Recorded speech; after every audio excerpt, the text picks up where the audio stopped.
Good afternoon. My name is Jamie Pendergraft, and I'm the Director of Communications and Outreach for Social Security's Ticket to Work program. I'd like to take a moment to welcome you to today's webinar and also introduce my colleague, Derek Shields. He will be today's moderator. Derek has 28 years of experience working in the areas of disability inclusion, employment, accessibility, and reasonable accommodations. Derek has his master's degree in management and disability services from the University of San Francisco. And in addition to his contributions to the ticket program, he is also president of Forward Works Consulting and a co-founder and board advisor of the National Disability Mentoring Coalition. It's now my pleasure to turn the microphone over to Derek. Jamie, thank you so much for the kind introduction, and I'd also like to share my welcome to everyone for joining today. Today, I have the opportunity to serve as your moderator, and we welcome back our guest presenter, Ray Cebula, for today's WISE webinar entitled 5 Frequently Asked Questions About Working While Receiving Disability Benefits. As Jamie mentioned, I am a member of the Ticket Program Manager team, and I'll be your moderator. And I'm delighted to be rejoined by Raymond Cebula to serve as our presenter today. And I'll introduce Ray a little bit more appropriately in a moment. Thank you, though, for joining us for this very popular session that we tend to hold about once a year, covering the most frequently asked questions that we hear from beneficiaries of Social Security or ticket holders, along with the service providers that support them. Today, we're going to learn, of course, about the Ticket to Work program. If you're not familiar with that, we'll cover that. And then we'll get into those questions about eligibility and how to connect and participate in the program. But we'll leave that to Ray as our presenter today to address those 5 FAQs and really help you in either starting your path through work to financial independence or perhaps continuing it or expanding that path. And as we each have our own employment journey, we hope that you will gather some information today that will better support you in your path to employment. So let's get started by reviewing some of the functions of the platform that we're using so you can interact and get the most out of today's webinar. And with that, we will go through a series of slides to help you. First, you can manage your audio using the audio option at the top of your screen. The audio option is an icon that looks like a speaker. Choose Select Speaker from the menu option, as noted in the device speaker image on the screen now. Next, please note that all attendees will be muted throughout today's webinar. When asked, how do you want to join the meeting's audio, please select the device speaker option. This will enable the sound to be broadcast through your computer. Please make sure that your speakers are turned on or your headphones are plugged in order to access that sound. If you do not have sound capabilities on your computer or just prefer to listen by telephone, you can do that. Please dial 1-800-832-0736 and then enter the access code 418-9148 #. You can also use the join the meeting audio via receive a phone call as shown in the image on the screen and entering that same number and access code. Now let's review the platform itself. We use the Adobe Connect platform. First, you'll notice different boxes on your screen, and they're in different shapes. We call these the presentation pods. This is where the slide deck appears. That's in the largest of the boxes or pods. Below that is an open space, and you can place the captioning pod there. The top right corner is the Q&A pod. Below that is the web links pod. We'll talk about all these pods in more detail in just a little bit, but first, let's talk about accessibility. If you do need assistance navigating Adobe Connect, an accessibility user guide is available to you with a complete list of controls. This is at http://bit.ly/Adobe-accessibility. The link is also available to you in that web links pod in the bottom right of the screen. It's labeled Adobe Connect Accessibility User Guide. That's item number 4. You can select that to get that directly. Real-time captioning, as I mentioned, is also available and is displayed in the captioning pod. This can be placed below the presentation pod in that somewhat empty gray box area. You can show or hide the captioning display and can also choose the text size and text color combinations to best meet your preferences. To open closed captioning, select the CC option from the top menu bar. The captioning link can also be accessed in the web links pod under the title Web Captioning. That would be captioning for today's webinar at item number 5. You can also access captioning online in a separate viewing window. That choice is up to you and your personal preferences. If you're fluent in American Sign Language and would like support during today's webinar, please follow the link that provides instructions on how to connect with an interpreter through the Federal Communications Commission video relay service. The ASL user guide can be found in that web links pod at item number 6. Okay, we are here today to answer your questions. So we want to make sure that you know how to send us those questions. Please do so at any time throughout the webinar by typing them into the Q&A pod. We'll then direct the questions to our speakers during the Q&A portions of the webinar. We have 2 different points during the presentation for Q&A, so please send us those questions. And we also have a team providing responses throughout. It is important to make sure that you don't ask anything too personal or specific because we're not prepared to answer your personal questions today. We will provide another resource that you can use to ask those questions. If you are listening by phone and not logged in, you may ask your questions of us by sending us an email. Send that to webinars@choosework.ssa.gov. Another available resource that we have is these web links pods that I've been mentioning. You'll find this pod again in the bottom right corner of your screen, and it lists all the resources covered in today's webinar. To access this, just select your topic and then access that resource to learn more. If you're listening by phone and not logged in, you may email webinars@choosework.ssa.gov for a list of those resources, or you may reference your confirmation email for today's webinar to access that list as well. Please do note that Social Security cannot guarantee and is not responsible for the accessibility of external websites. Now, we do have archived events, and today's webinar is being recorded. A copy of it will be available within 2 weeks on the ChooseWork website. That's available at http://bit.ly/wise, WISE_on demand. This link, as well as others, can be found in the web links pod, and this is at WISE on demand at item number 7. You might want to explore that to access some of the other WISE events if you've missed those. Now, we hope everyone does have a great experience today. However, if you experience technical difficulties, our team is available. Please use that Q&A pod to send us a message, or if you need to, you can use our email address, webinars@choosework.ssa.gov.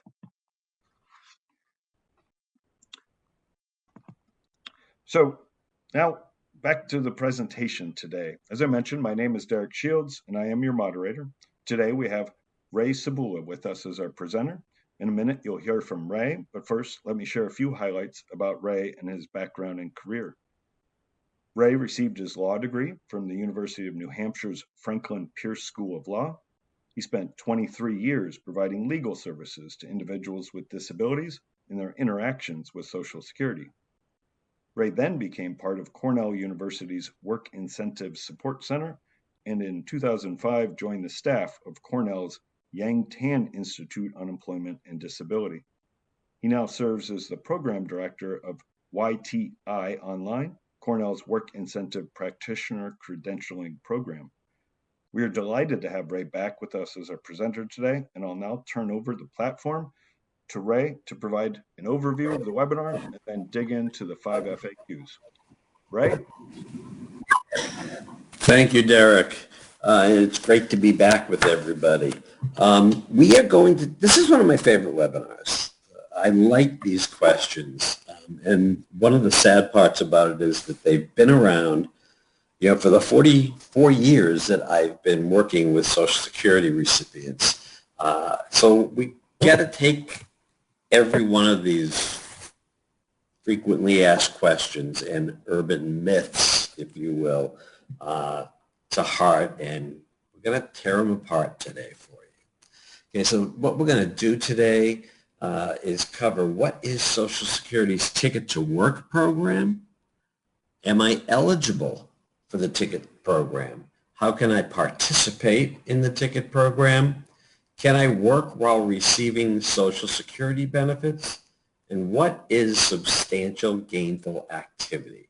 So hopefully when we're finished with this, you'll have a really good sense of what these concepts are and can help make a decision about whether you're ready to return to work or not.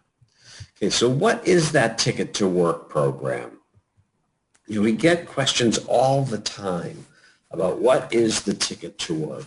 It came about as a result of the Ticket to Work Act in 1999, signed by President Clinton just as he was leaving office. And it provides an overlay to Social Security work incentives that allow you to access some really, really valuable services and supports to help on your journey to work. But before we start getting really deep into that, let's talk about the two disability programs that Social Security administers. As you can see on the left column, we have SSDI, Social Security Disability Insurance, and on the right side, we have SSI, Supplemental Security Income. They are two incredibly different programs directed at two different populations. Notice the word insurance in SSDI. As an insurance program, you have bought and paid for credits that will allow you to become eligible for SSDI should you need those benefits.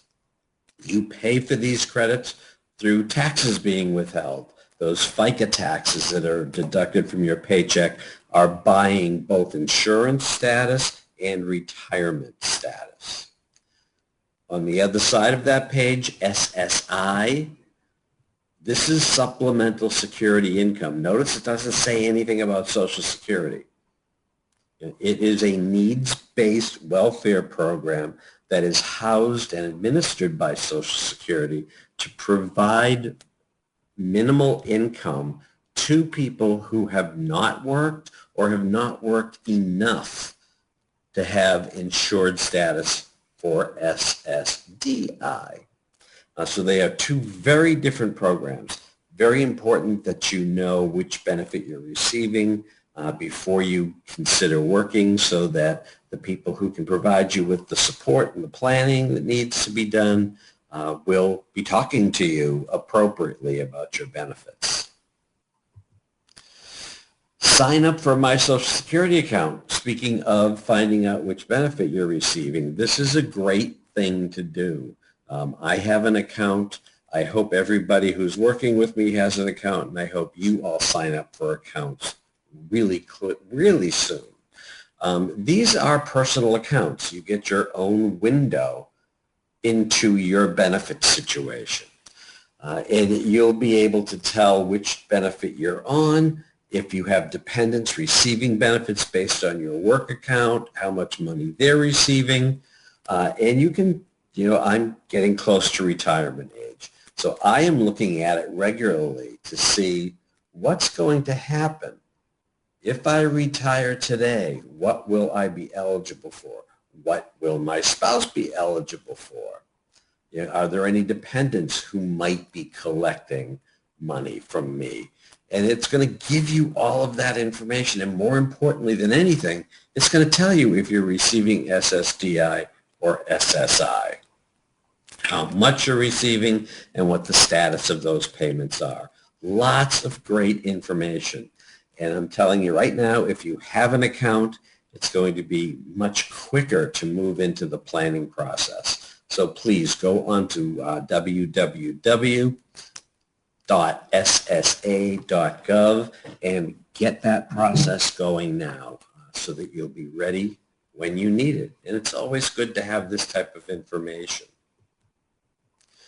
So the Ticket to Work program, I gave you a little introduction of how long it's been around. So it's 24 years now. It's a long, long time. The Ticket to Work program is free and voluntary. And that's an important part. You don't need to use your Ticket to Work if you don't want to. No harm, no foul. But if you do want to go to work, it's a good option for you because it is going to provide you with extra services. It offers career development for people ages 18 through 64 who receive Social Security disability benefits and want to work. Now, there's one little catch for those 18-year-olds. If you are younger than 18, you're determined to be eligible as a child. When you're 18, you're an adult. There's a redetermination review that happens to make sure you meet the adult standard for disability. So before the 18-year-old gets a ticket, they're going to have to go through that age 18 review. And how can the ticket program help? It can help in a, it is just, I can't tell you how great this program is. It really, really is good. It's going to connect you with those free employment services to help you decide if work, including self-employment, is right for you, to help you prepare for work, to find a paid work opportunity, and notice that last bullet, succeed at work. We're not going to just get you a job and say, good luck, goodbye. We're going to provide on-the-job supports that might be necessary for you to succeed. We want everybody who's going to work to have a very positive and successful experience. You can learn more at What is Social Security's Ticket to Work program in the web links guide, and there's a self-guided tutorial to take you through the steps of assigning your ticket, what kind of benefits you might get from it. It's a very nice program. You could possibly just need your resume prepared, update that resume to cover the period where you are out of work on disability benefits, and get some interviews, get some practice to have those interviews, and get directed to employers in your area that might be hiring. It could be that simple. It could also be getting job coach services while you're on the job after your vocational rehabilitation experience has ended so that you're able to keep. So why choose work? Earning a living through employment is not something that everybody can do. By definition, if you're receiving benefits, you have a severe disability. However, once people understand the free services and supports that are available to them, they often find out that the risks, that come with returning to work, come with reduced benefits, come with losing some of your benefits, are outweighed by the benefits of work. Clearly, there's a paycheck. With the right planning, you can make sure that you will bring in through earnings more than what you're receiving from benefits. So with the proper plan, taking the proper steps, the risk is really small. But we're going to find out that a lot of people who take that chance and get information are willing to take a chance. You are the only person who can decide for you whether work is the right choice. So regardless of what information you receive, regardless of what kind of planning services you receive, the decision is still in your hands. We're here to give you an informed choice to make.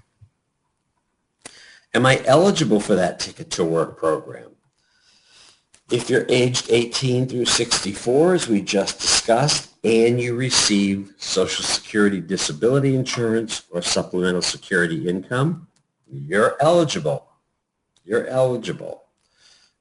These are free services, that are provided by employment networks, that are provided by VR agencies, vocational rehabilitation agencies, to help you get the education you need, get your skills updated.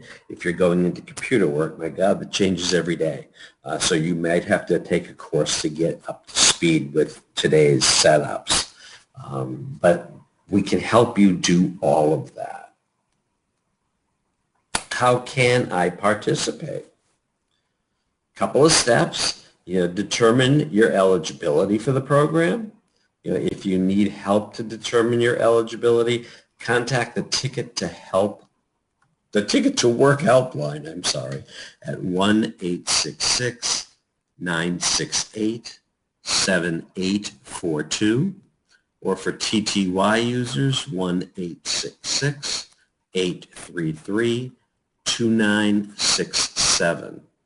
Now you're going to find out if you're eligible, and now you need to find a service provider, that offers the services you need by using the Find Help tool. And that is on the Social Security website. In your web links pod, you'll find a link to that.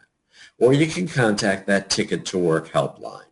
So there are a couple of ways of finding out if you're eligible and what types of service. The Find Help tool can be a little hard at first, but after you've used it a few times, it's fairly easy. And you'll be able to make contact with people in your area who can give you specific services. You might find an employment network that focuses on people with blindness. Well, that wouldn't be the one for you to pick if you have a physical disability. But you can hone in on the services that are being provided and that you need to limit your contacts with those providers. Then you got to contact that provider to determine the steps to create a work plan. Part of this process is to pretty much form a little contract-like agreement saying that yes, you and this provider have agreed to work together, and here is the plan that we will take X number of steps and get you back to work. The provider will contact Social Security to let them know that you're working together and that your ticket is assigned to that provider. Now, the Ticket to Work helpline, toll-free, of course, just get questions answered and to support you at the beginning of this journey to work, or if you need new information during that journey. You may not exactly know what benefits you receive. You can call the Ticket to Work line to help with that question, or you can set up your My Social Security account to do that. That Ticket to Work helpline is available Monday through Friday, 8 a.m. to 8 p.m. Eastern Time, and the number again is 1-866-968-7842, or for TTY users, 1-866-833-2967. So who can help you achieve your goals? As you're thinking about returning to work and possibly changing a career, you may have lots of questions and you may need some support. Connecting with a Ticket to Work provider can help you develop achievable goals and create steps to find and maintain employment in your new career.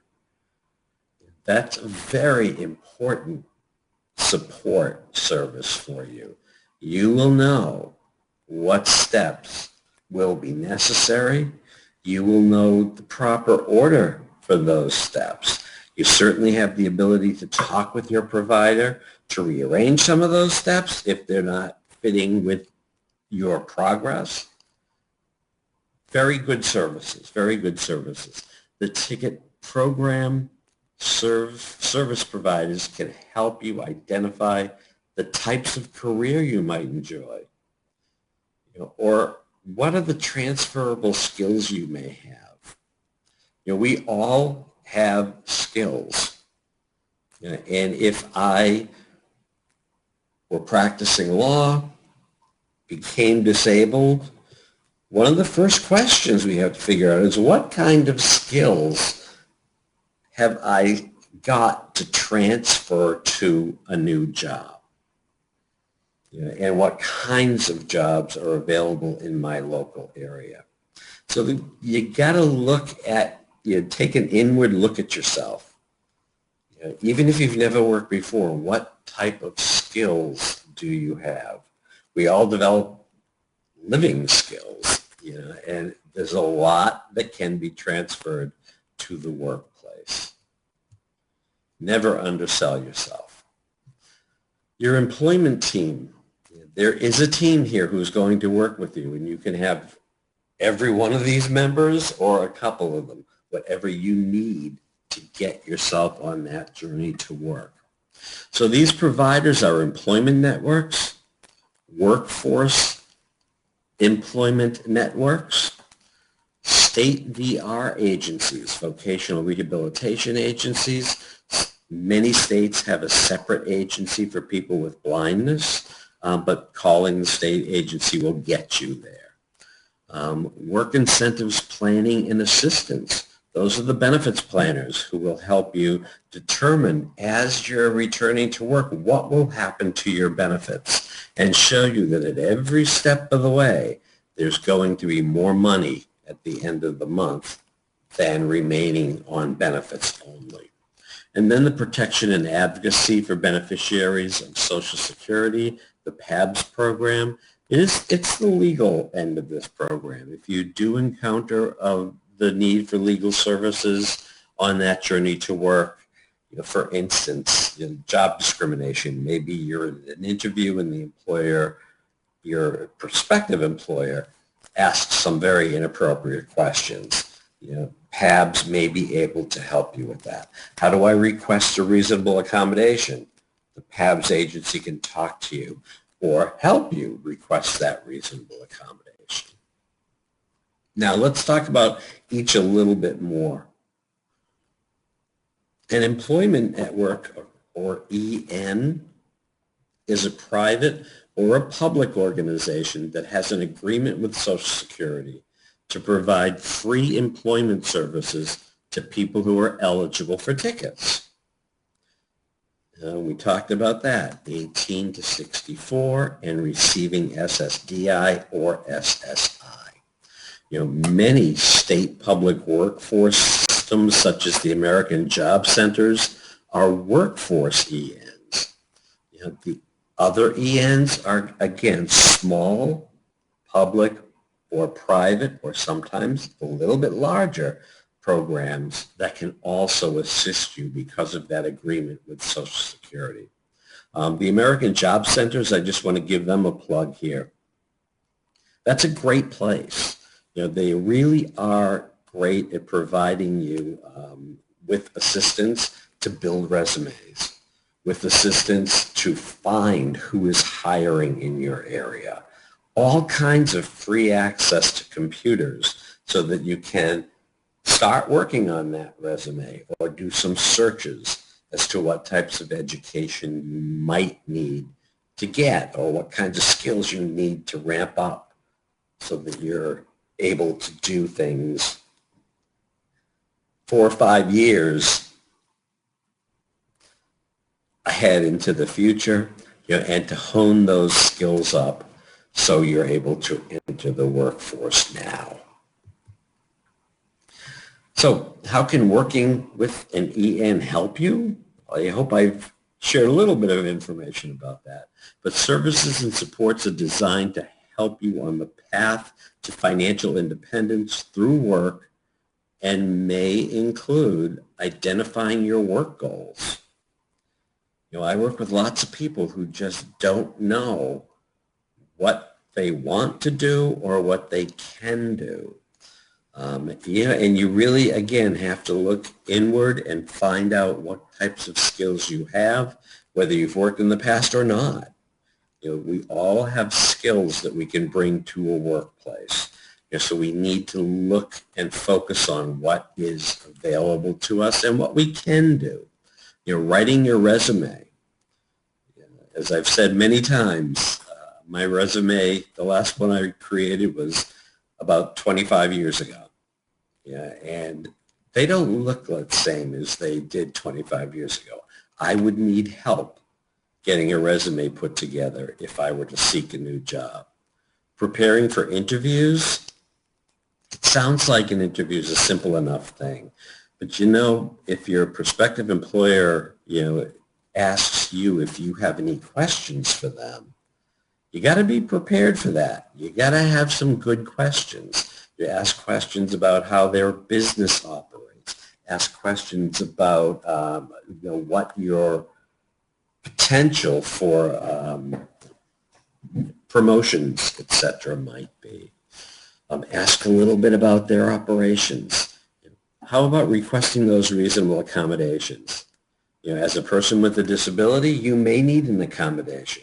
You may need a standing desk or one that's adjustable so you can sit and stand at will. That's something you could request. And the question is, are you ready to have that discussion with your employer? If you're not, your employment network can have that discussion with you, suggest how you might ask for it. The PABS program could potentially have that discussion with you and the employer. And receiving benefits counseling. I think it's very important that you are aware when in the future your benefits will be affected and what your financial situation looks like as those benefits are being affected and how long you're going to keep those health care benefits. Those are going to be critically important as you move into the work world. We've got good news for all of that. But benefits planners can help you determine exactly when things will happen. Better to know than be surprised. State VR, the vocational rehabilitation agencies in your states, big agencies. They tend to be the agencies that will get you that 2 or 4 year degree or get you some education or vocational training. They provide a wide variety of services to help people with disabilities return to work, enter new lines of work, or enter the workforce for the first time. The State VR agency may offer benefits counseling and may also be able to help you with vocational training or training in education. I missed that first one, vocational rehabilitation, so that you are work ready, and then potentially education and training for the specific job that you want. Again, some states have a separate agency that serve individuals who are blind, but calling the general state agency will certainly get you where you need to be.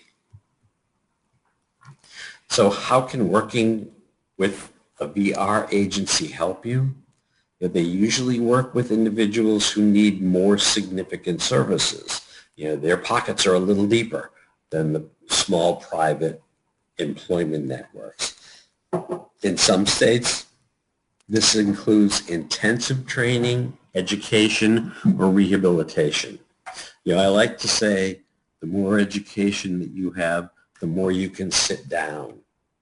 And if I were a construction worker and injured myself severely so that I could not do that heavy type of work, more education in the construction field, in the business aspects of that, might allow me to get back to work in the same industry that I was working with prior to my disability.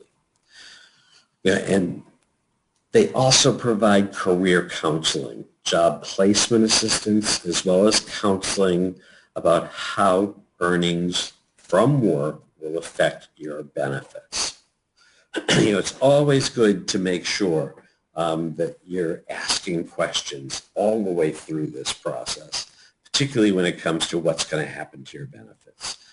And if you need a benefits counselor or want that service, by all means, the VR agency can get you to those people. Notice everybody's connected here, and we can all get you to the services that you need. Work incentive planning and assistance projects, the WIPA programs. WIPA programs are funded by Community Work Incentive Coordinators, or CWICs, and they provide free benefits counseling to working or self-employed Social Security disability beneficiaries about how earnings will affect your SSDI, your SSI, your Medicare, your Medicaid, or other public benefits. You might have SNAP or food stamp benefits. You might have public housing. All of these benefits are going to be impacted by earned income. And it's really important that you know what that impact is and when it will occur so that you're able to prepare for it. They're going to help you understand Social Security work incentives and how they apply to you. There are dozens of work incentives out there, and you don't want to miss them. They're very beneficial exclusions or deductions, ways not to count all of your income for Social Security purposes, to keep that buffer going. They basically help you with a comfortable transition from benefits dependence to financial independence. They're going to explain the potential benefits of employment and dispel these myths that are out there about working. Truth of the matter is, if you go to work, you are not going to lose everything immediately. It's going to take a long time before you lose benefits, and we want you to understand that it is a safe choice to make. For general information about work incentives, and if you are working at any level, to be referred to a WIPA service in your area, call that Ticket to Work helpline at 1-866-968-7842, or for TTY users, 1-866-833-2967. And remember, you also have that Find Help tool. You can find your WIPA agencies there as well. The protection and advocacy for beneficiaries of Social Security, the PABS program. That was my last legal job before I joined staff at Cornell. And what we did was provide free legal assistance to people who received Social Security benefits based on disability and have disability-related employment issues. The PABS services include legal support. I might have a discussion with you. This is how to request that accommodation, and these are your rights while you're being interviewed and making these types of requests, or advocacy services. If you're not provided with that reasonable accommodation, I might have to talk to your boss, and we might have to do other things if that boss isn't going to cooperate with us, or give you information about resolving employment-related concerns, Social Security issues, employment networks, state rehab agencies.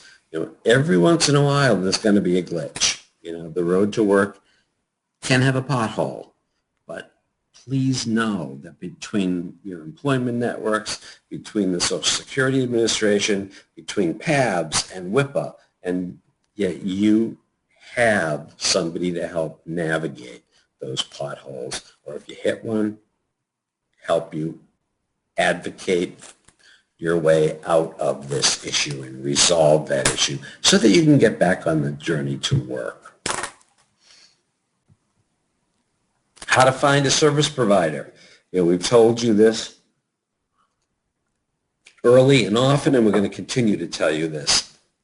For a list of all of the providers in your area, you could contact the Ticket to Work helpline at 1-866-968-7842, or for TTY users, 866-833-2967, Monday through Friday, 8 a.m. to 8 p.m. Eastern Time. Or you can use that Find Help page.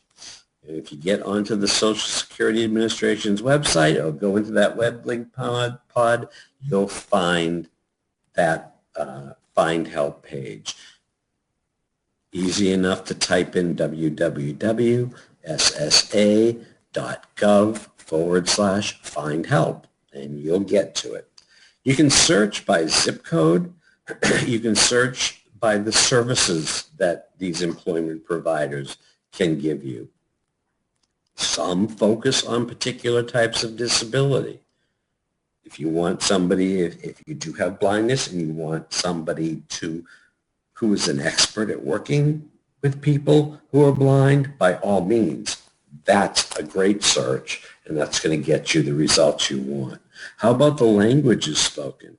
If you would prefer to speak in your native language, by all means, you can search for an employment network or any of the other people we've talked about, services we've talked about, to get your services in a language that you're more comfortable speaking.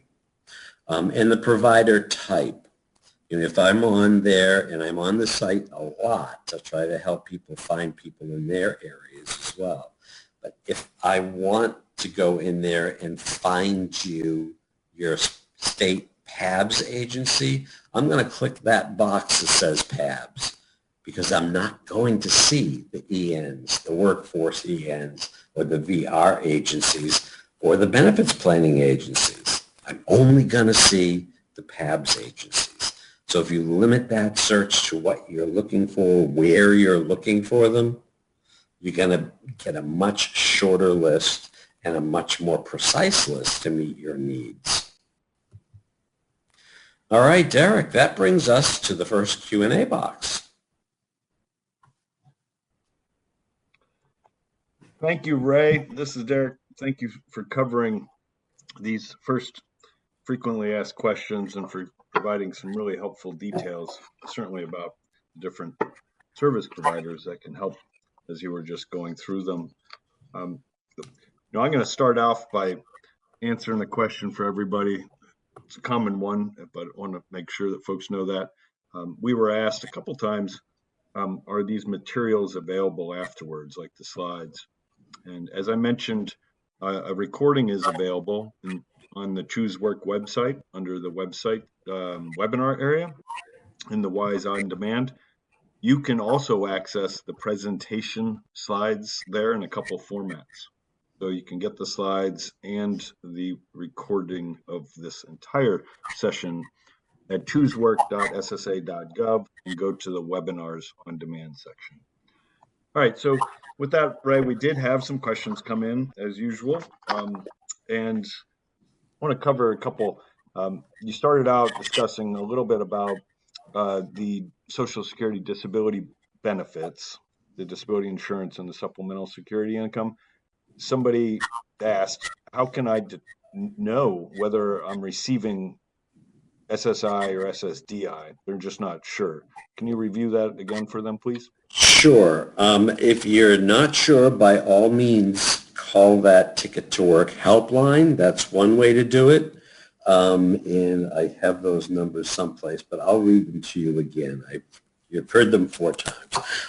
But call that number. They can tell you pretty immediately. If you've got a Social Security notice hanging around the house, the top of that page is going to tell you which benefit you're receiving. And last but not least, set up a My Social Security account. Those accounts are going to give you really quick and easy access. You'll get your own password, your own username. It's incredibly secure, and you'll be able to keep track of your benefits that way. So there are several options for you. Thanks, Ray. This is Derek again. Yeah, it sounds like choose the option that's right for you, but definitely reach out and connect there. Another question we have is, do I need to use the ticket program to find work? What if I find a job on my own, and can I just apply? You certainly don't need the ticket. I said that this program was free and voluntary. If you're able to locate a job that you want on your own and get that job, you don't need to use the ticket for that purpose. But there are other reasons for you to use that ticket. You might get a job and find out maybe I should know something about how my benefits are going to be impacted by this new job. So you might want to go to benefits planning services to figure that out so that you're aware of what's going to happen down the road. It could be that you want to work with an employment network. Maybe you're finished with VR, the state VR agency, and they have closed your case, but you're thinking, having that job coach for just a few more months might help. Employment network, and maybe the employment network will be able to provide those job coaching services, while you're on the job working, to be able to keep you at that job. So you don't need it to start. You don't need to find a job, but you may find some of these services available to you after you found your own job. Thank you, Ray. This is Derek again. We have two questions. You went through, when we think of the FAQs you covered what is Social Security's ticket program, am I eligible for the program, and how can I participate? That third one, how can I participate? We've had a couple questions around that. So can the ticket program support folks who haven't worked before? That's the first one. What about those folks who are listening?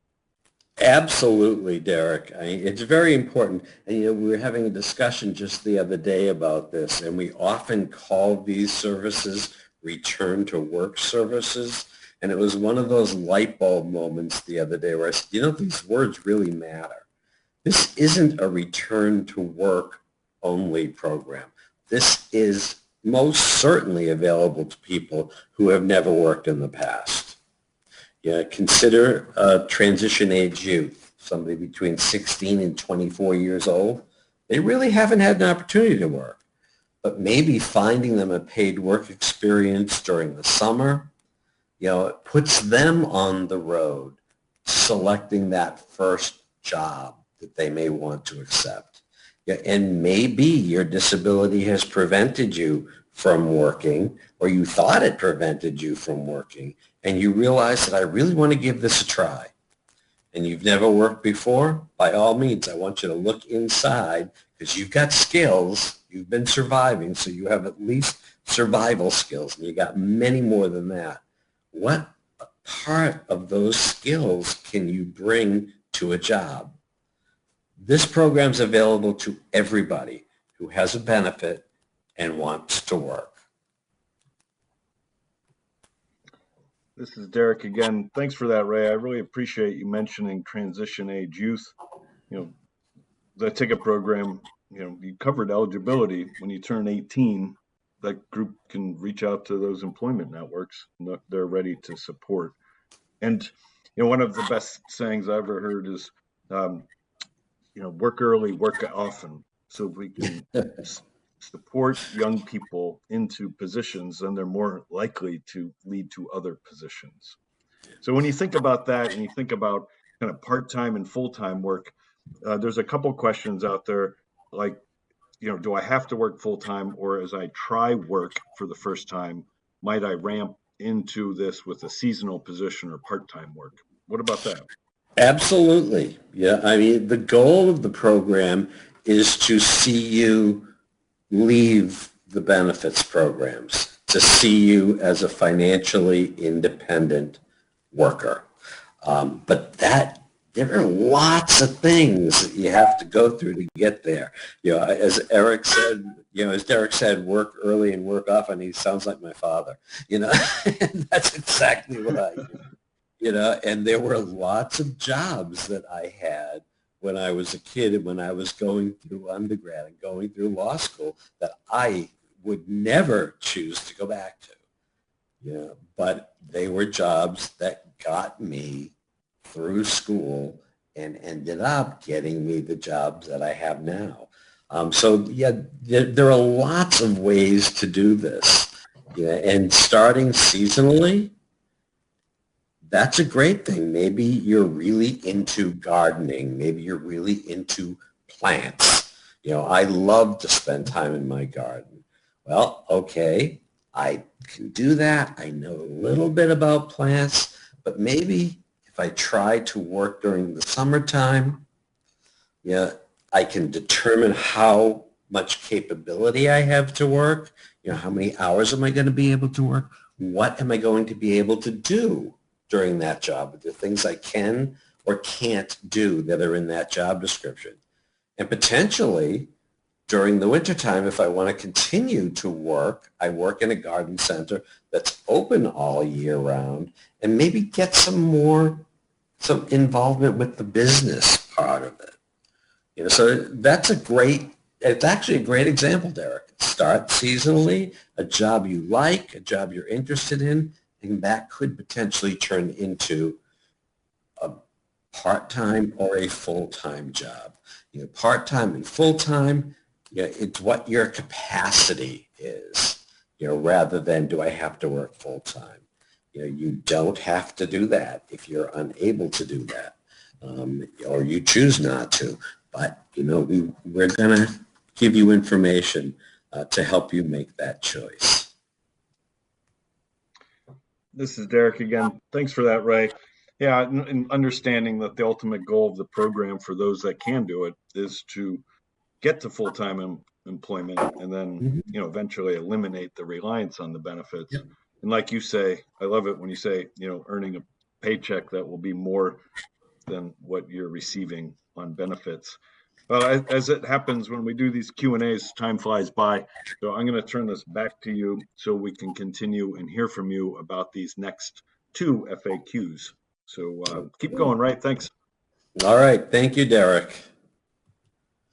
Okay, can I work while receiving Social Security disability benefits? Of course you can. Of course you can. The answer to this question is that you may be able to. You can. The question is, how comfortable are you? It depends on everybody's circumstances. So if we've got 500 people listening in today, we have 500 different situations that we have to develop. That's what all of these employment team members are. Social Security wants to help you get started or return to the workforce without having to worry about your benefit status. We got a new focus for you now. You got to focus on getting to work, learning your job, and succeeding at work. And we don't want you to have to worry about the benefits as well. The ticket to work or other work incentives are in place to help you see if work is right for you. So there's going to be a lot of learning going on as we progress into the workplace. And there is some balancing, but we want you to have that information that you need to make choices. Your earnings from work will affect your disability benefits, but Social Security has many safety nets, so the work incentives that are in place to help you. And those planners that we mentioned are there to tell you, if you do X, Y is going to happen. But if it doesn't work out, there's a safety net for you, so that you can get back into the benefits program easier. And every step of the way, you'll see there are safety nets for you. and it can be very, very comfortable. Whether you're looking for a job for the first time or returning to work after an injury or illness, work incentives can help you transition to work and progress towards financial independence. Social Security benefits are limited, whether you're on SSDI or SSI. Work from employment isn't as limiting as that. It's going to provide you with more. And more money provides you with more choice. It provides you with better options. It gets you spending money in the community, gets you more active. It's all good, and we want you to at least try to get there. So the work incentive spotlight, the trial work period. This is the first work incentive that is available to people who receive SSDI. Now, if you receive Social Security Disability Insurance, your trial work period, or TWP, allows you to test your ability to work for at least 9 months. This is a great program. You can work for 9 months. They don't have to be consecutive. And there will be no impact on your benefits. You'll receive a full SSDI benefit regardless of how much you earn, as long as you report your work activity and continue to meet the disability rules. So if I'm receiving $1,700 in SSDI and I have Medicare, I can go to work in March, starting March 1st, which is right around the corner, and earn $5,000 a month. I receive all of my $1,700 cash benefit and Medicare coverage. And if I'm earning $5,000 a month, I'm probably doing a whole lot of work. But during that 9 months,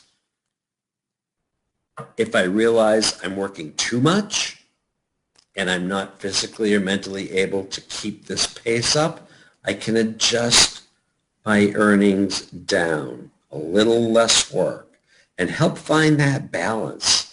Where is that sweet spot where you're able to work at your maximum capacity and maintain both the job and your well-being? That's what we're trying to find out. And that 9-month period can help you do that. It's a great work incentive. So how is that period calculated? The TWP continues until you accumulate 9 months. I said they were not necessarily consecutive, within a 60-month period. And that period continues to roll on. As you work in March of this year, March 5 years ago falls off the radar. Little confusing, but you'll get the hang of it once you're doing it. Social Security uses the amount that you have earned in a month before taxes, so it's your gross wages, to decide if that month counts as a trial work period. In 2024, if you earn $1,110 and 1 penny, you have used a trial work month. If you are self-employed, if you work 80 hours in a month, you're considered to have used a trial work period. Or they're going to look at your income. How much actual income do you have? We all know that if you start your own business and you're self-employed, it could take several months of hard work before your business starts making a profit and is able to pay you a wage. So we're calling those service months. You either earn more than $1,110 or work more than 80 hours in self-employment. Learn more about that trial work period, or TWP. Take a look at our trial work period fact sheet in the web links pod. To learn more about this period, the TWP and about other work incentives that are available when you complete that trial work period. The next phase of work incentives is called the extended period of eligibility. And that's a period for 36 months where you will receive your full check if your wages are below that 1110 figure, $1,110, or if your self-employment effort is below 80 hours. Substantial gainful activity. That's a big term. So what is SGA? SGA, and how does it apply to you? It's a very important part, of the SSDI program. Social Security uses substantial gainful activity to describe a level of work activity and earnings. If you receive it, SSDI, Social Security uses substantial gainful activity to determine if your eligibility for benefits continue after you return to work and complete the trial work period. So this is a difference between TWP and EPE. When substantial gainful activity kicks in, we're looking at whether or not you're eligible for cash and health care on a monthly basis. Social Security compares monthly earnings to set amounts known as earnings thresholds to evaluate your work activity. Now, this is not gross wages. This is your gross wages, and think about discounting that gross wage to what's called a countable wage. And there are lots of things that can be subtracted.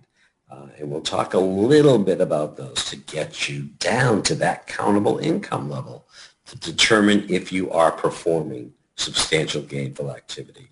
Now, the amounts that are set for 2024, if your disability is other than blindness, the substantial gainful activity threshold is $1,550.01. Social Security specifies a higher SGA for statutorily blind individuals, and people who receive SSDI on that basis have a substantial gainful activity level of $2,590. So that's going to be a separate category for people with blindness rather than those with other disabilities. So that's a whole lot of information to have. Just think about TWP, that trial work period, as gross wages, and think about substantial gainful activity and that extended period of eligibility as substantial gainful activity, which is countable wages. And we always have success stories, and these are some of my favorite parts of all of these presentations. I always like to talk about people who have tried and succeeded. Hazel's story. In high school, Hazel began experiencing sudden mood swings and had difficulty controlling her emotion. She was later diagnosed with multiple mental health conditions, and after years of struggling with mental health and addiction, Hazel found the support she needed to create a path to recovery and financial independence. Hazel began working part-time at Polaris House, a clubhouse community dedicated to helping its members recover from mental health illnesses. She then found counselors who helped her apply for SSDI. When she was later offered full-time work at Polaris House, she began to wonder, how are these earnings going to affect her benefits? She also wondered what would happen if her disability interfered with her work after she no longer received SSDI? All great questions and things she should know while she's making this choice to work full-time. As Hazel weighed the risks and rewards of full-time work, a counselor at an employment network told her about the Ticket to Work program. Hazel learned she was eligible for a ticket and assigned her ticket to her employment network. With the help from her employment network, Hazel learned she would not suddenly lose her benefits. Because of that 9-month trial work period, she would have time to determine how full-time employment would work for her. In addition, because of another work incentive called expedited reinstatement, if Hazel had to stop working due to her disability within 5 years of her benefits stopping, she could request to have her benefits reinstated without completing a new application. Expedited reinstatement changed the game. No need to go back and start with scratch in a new application. You can file an expedited reinstatement request and get your benefits back fairly quickly. So Hazel and SGA, it's been 9 years since Hazel took those first steps into Polaris House, into the Polaris House kitchen as a volunteer. She no longer receives SSDI and earns above SGA. She has since traded her SSDI benefits for a larger paycheck. She's overcome her addiction issues. She's learned how to manage her mental health and helped countless others find their way. Good for Hazel. She's sharing her experiences with other people. Hazel uses lessons from her own experience to provide authentic and effective guidance to other Polaris House members. As somebody who actually does benefits planning counseling, I can tell you that I can give you the correct information. But if I have someone like Hazel who can tell you, yes, this is correct and this is how I succeeded, Hazel is a godsend for those people. And again, good on Hazel. So Hazel's view of her financial independence. For the first time in my life, I don't have to depend upon a government check. I pay my own bills. I drive my own car. I have my own place. I have people who need and appreciate me, the respect of the community, and I have integrity. I am proud to say I can afford that. It's a really great success story. And when this comes available online, you can look at the slides again. Just read Hazel's success story and know that with the proper supports, you can turn yourself into a great working success story. Okay, Derek, questions again. This is Derek again. Thank you, Ray. I appreciate you going through the 4th and 5th frequently asked question for everybody there, and then summing it up with Hazel's success story. A couple comments before we get to the next questions. Ray mentioned you can check out Hazel's success story when it gets online. It is online, along with a lot of other success stories, and we encourage you, if these things kind of help motivate you and we want to see if there's other stories out there that are similar to yours, you could go to the Choose Work website, choosework.ssa.gov. Right at the top, select success stories, and you can search through Hazel's stories there. And that's a great one. Congratulations to Hazel, and thanks to all of the employment support team members that helped Hazel achieve her employment objectives. All right, Ray, I do have some questions for you. I just want to remind folks, as questions are coming in, we're not able to answer very personal questions in this type of environment. We do encourage you to reach out to the helpline and we'll provide that information before we wrap up one more time. Your personal questions, we again encourage you to call the Ticket to Work helpline. All right, Ray, we had one that came in that kind of goes back to the service provider. So I want to ask you this one, and then we'll get into the next FAQ related questions that came in a little bit later. There's a couple individuals that are working with their state's Department of Vocational Rehabilitation Agency. They're currently working with them, and they're wondering if they are able to work with an employment network too. Is that possible? So I've just received a message that we've lost connection with Ray. As that gets reestablished, I'll do some Q&A with myself, and I appreciate our technical team trying to reestablish that connection. So the first question that was addressing, I'll repeat it because of this interruption. If somebody is working with the state vocational rehabilitation agency, can they work with an employment network as well? And with that, it's important to note that you can, but you cannot work with them at the same time.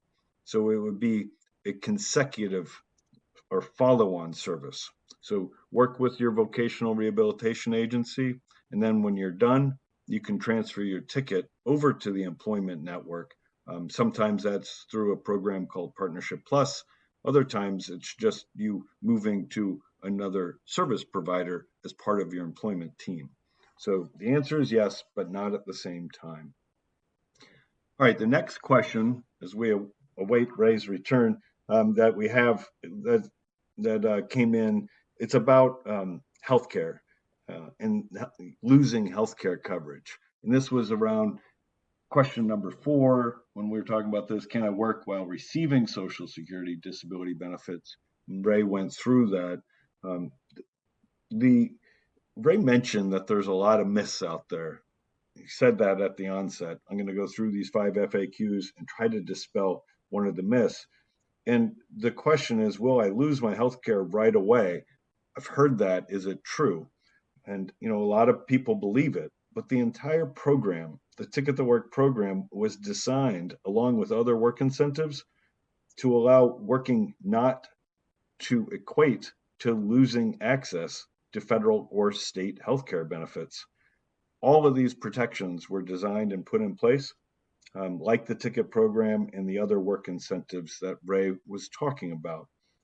So those are discussed in order for you to know what's real, and let's dispel those myths.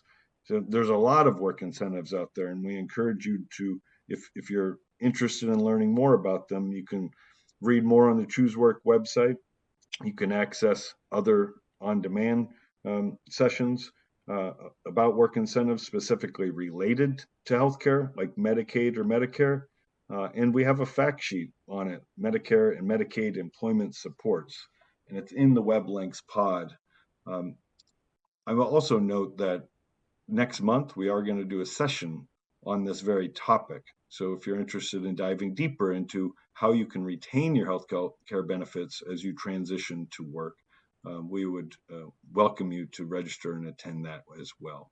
So lots to consider there, but let's dispel that myth. You can keep your health care coverage in some cases for years. So a lot of opportunity there. I got a note that our technical team is trying to figure out how to bring Ray back. Until then, I'll keep rolling and answering your questions. The next question is, it's a little bit long, but I'm going to read it. I've been feeling fairly good lately, but I've been here before, and then my disability returns and gets much worse. What happens if I no longer receive benefits? I go off of them, like Ray said, because I'm earning money from work, but I'm not able to work then. It took me a long time to start receiving benefits, and I can't wait that long again. So the question is if I'm successful and then my disability rises up again, well, can I get back on it? And the answer is there is the expedited reinstatement work incentive, and it's specifically designed to give folks a safety net in this situation. So if you feel confident to go to work full time and everything's going great, and then you kind of have a return or onset of a disability that limits your ability to have that capacity to work, you'll be able to start receiving benefits again without waiting.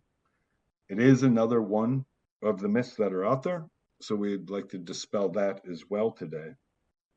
But the key there is understanding the work incentives. You have things like the trial work period. You also have things like expedited reinstatement. Some help you onboard to work. Some help you as you are working return to benefits without waiting. So get to know expedited reinstatement. Again, you can learn more about that on the Choose Work website.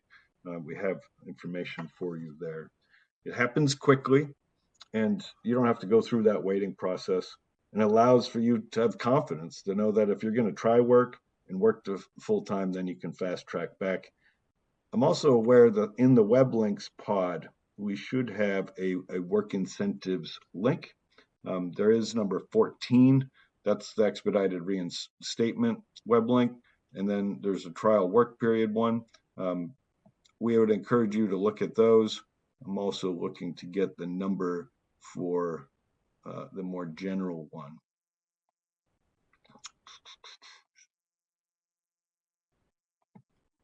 So I would encourage you to read that expedited reinstatement one and go to choosework.ssa.gov for more information about other work incentives and links to things that would give you more details like Social Security's Red Book. All right, we have another question that came in around the success story. Specifically, you mentioned that Hazel assigned her ticket. I don't understand what that means. Explain. Also, when Hazel assigned her ticket, it's referring to when you, as a eligible participant and an employment network, agree to work with each other. You do what we call assigning your ticket to the EN. So that's me as a ticket holder suggesting that I'd like to assign my ticket and then the EN agreeing to receive it. And that's the act of ticket assignment. It's a mutual agreement. And you or the EN can agree to change your stance. You can then get a new EN if you want. So that's something to be aware of as you go through ticket assignment. With that, I do think that we have Ray coming back online. Let me just confirm that. Ray, are you back with us? I am back, yes. For some reason, the whole webinar system just dropped me. Well, that's okay. We're so pleased to have you with us for, of course, the presentation portion. I went ahead and have been answering some of the questions that have come in, and we have a couple more minutes yet. So if you don't mind, I'll ask the next couple questions of you. But I want to go back to the one that I was talking about to get your thoughts on it too. Specifically, the question was about if I go to work full time, it took me forever to get on benefits. What happens if I need to get back on benefits again? So I was talking about expedited reinstatement, but you've been in the field a long time. You know the value of the work incentives in dispelling this myth. Anything that you would like to share about somebody who's concerned about going to work full time and not being able to get back on the benefits? Yeah, absolutely. You don't need to be overly concerned about that at all. Expedited reinstatement was really a game changer because many people thought the same thing that you're thinking. You know, I had many people say, but what happens? It took me so long to secure these benefits. If this job doesn't work out, am I going to have to apply again and wait that long again? And the answer is no. Expedited reinstatement will allow you protection 5 years after your benefits have been terminated. You know, there isn't another social service program anywhere that watches you after you've been terminated. But Social Security is watching, and they're ready if your income either drops below that substantial gainful activity number or you have to stop working completely. to open that door really quickly. Yeah, and you'll be getting provisional benefits for the first 6 months while Social Security is determining if you're eligible for reinstatement. Those benefits will never be an overpayment. So for those first 6 months while they're making their decision, you're covered. The vast majority, and I mean the vast majority of people who apply for expedited reinstatement get it, and they're back in pay status. It would only be after 5 years after the date you're terminated that you would have to look at a new application. So there's lots of protection. This is Derek again. Thanks, Ray, and it's good to have you back, and you're quite clear. So as we go to wrap up, I want to ask you, you go through these 5 frequently asked questions. You talk to a lot of employment team service providers, and you've heard from a lot of beneficiaries and ticket holders. What are some final thoughts about addressing these FAQs and encouraging people to really move forward if they're interested in exploring, what work looks like? Anything that you would like to close with? There are lots of myths out there and misunderstandings. And as I've always told people, the street talks louder than all of us. And if you're hearing that you're going to lose all of your benefits as soon as you begin working, please know that's not true.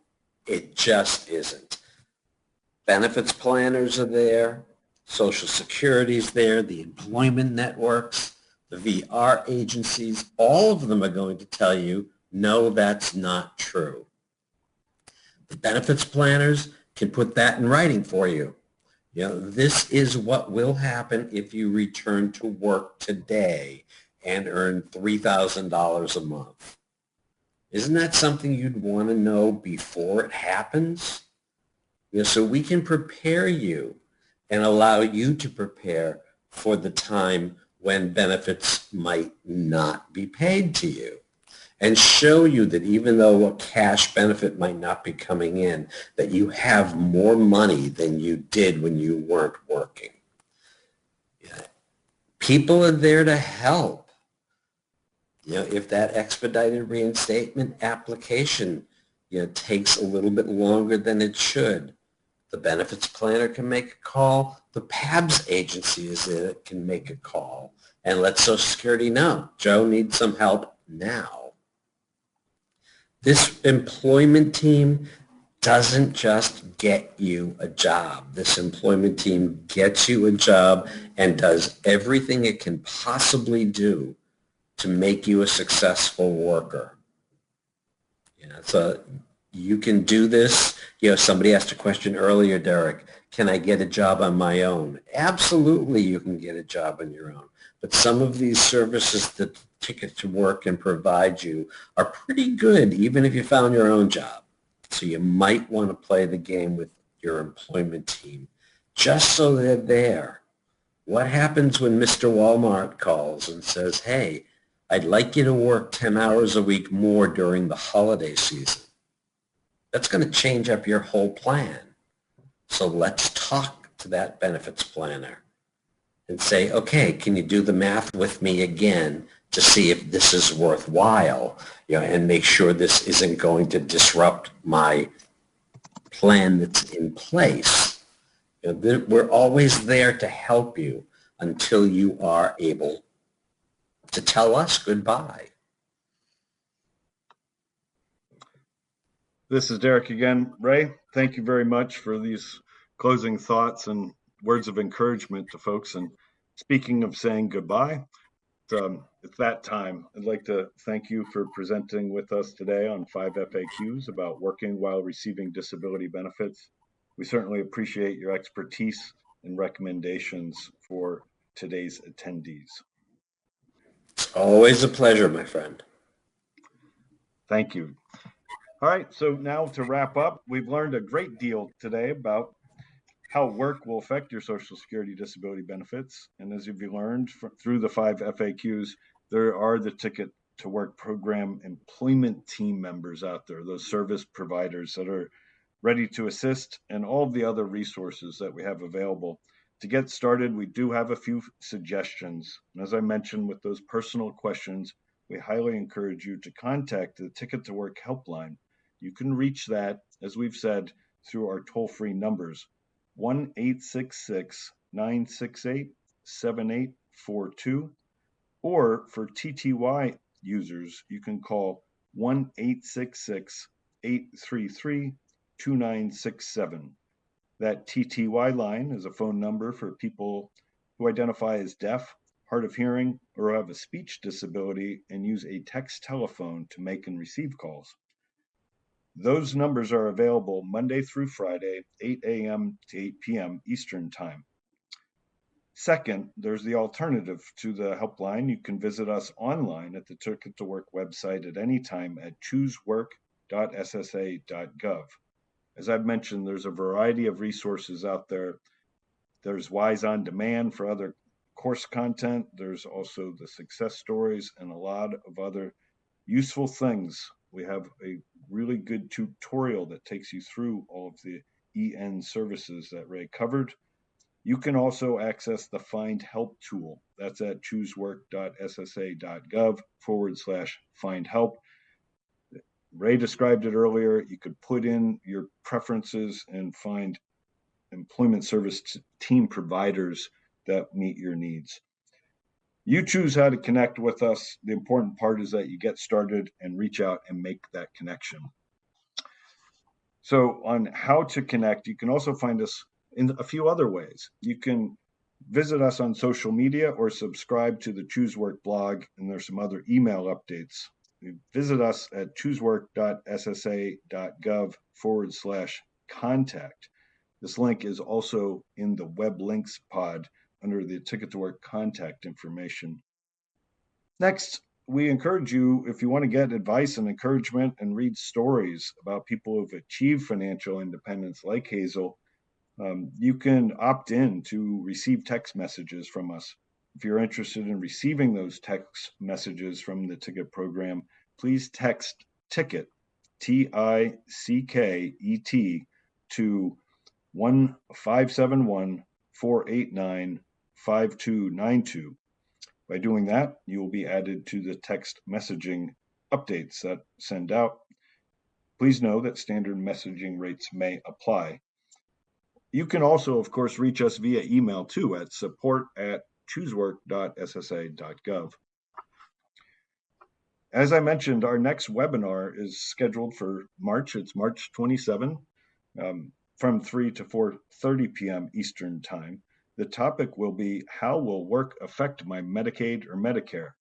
So if you're interested in work's impact on healthcare benefits, please register. Registration is now open and available at choosework.ssa.gov/wise. You could also, if you don't want to register online, but if you want to register, you could reach out to the helpline at 1-866-968-7842. Or for those TTY users out there, please contact 1-866-833-2967. The TTY line is for individuals who are deaf or hard of hearing. And finally, your feedback is very important to us. We use it in planning for the future webinars, including the content provided. Please let us know what you think by taking our WISE webinar survey. To take the survey, you can follow the link that will pop up after the webinar, or you can find the survey link in the web links pod that is in the bottom right corner of your screen at item number 18. Or you have a third option, and you can visit us at the Choose Work website at choosework.ssa.gov/surveys/wise. Thank you all very much for attending today to learn about the Ticket to Work program and these 5 FAQs. Please know there are supports and people ready to help, and we encourage you to reach out to begin your journey. This concludes today's webinar.